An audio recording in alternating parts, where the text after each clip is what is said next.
Life contains undeniable ruptures. A relationship ends, a business fails, a health crisis arrives. This is the earthquake. These moments are fixed facts. No amount of positive thinking or spiritual effort can prevent the ground from shaking once the fault line gives way.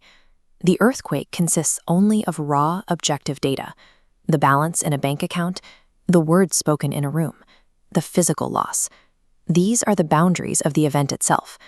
We spend our lives bracing for that initial shake, yet the devastation that actually ruins a decade rarely comes from the movement of the ground.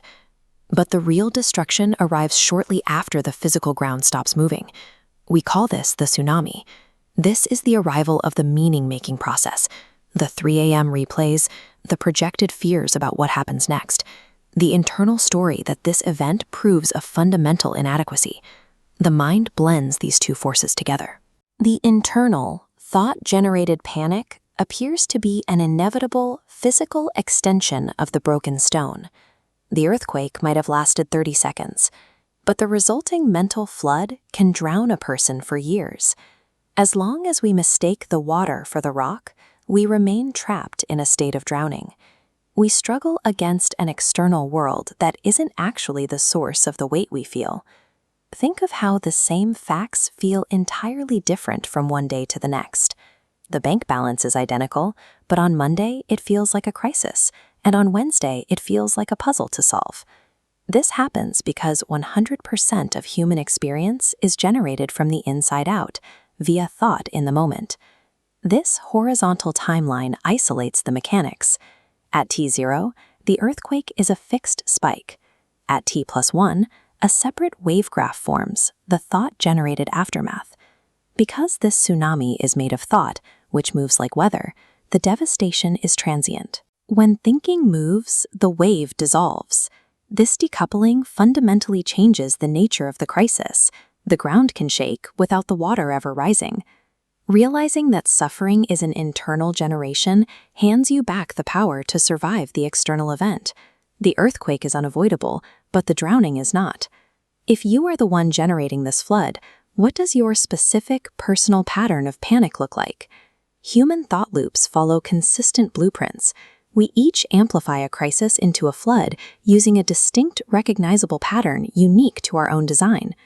Identifying this specific blueprint offers the only reliable way to stop the cycle of inner interference. The goal of surviving a crisis shifts. You stop trying to control the earth, and you learn to map your own mind's response to it. The gene keys provide a map of this genetic design. These 64 archetypal patterns describe the full spectrum of our internal architecture. We often view patterns like stress, complexity, or inadequacy as personal flaws. In this map, they are simply warning lamps on an internal dashboard. When the mind gets busy, these specific indicators light up, signaling the system is processing heavy interference. A lit warning lamp indicates that you are momentarily lost in your own thinking. It's a sign that the current view of your life is being distorted by mental weather. Viewing post-crisis suffering as a dashboard alert strips the panic of its authority.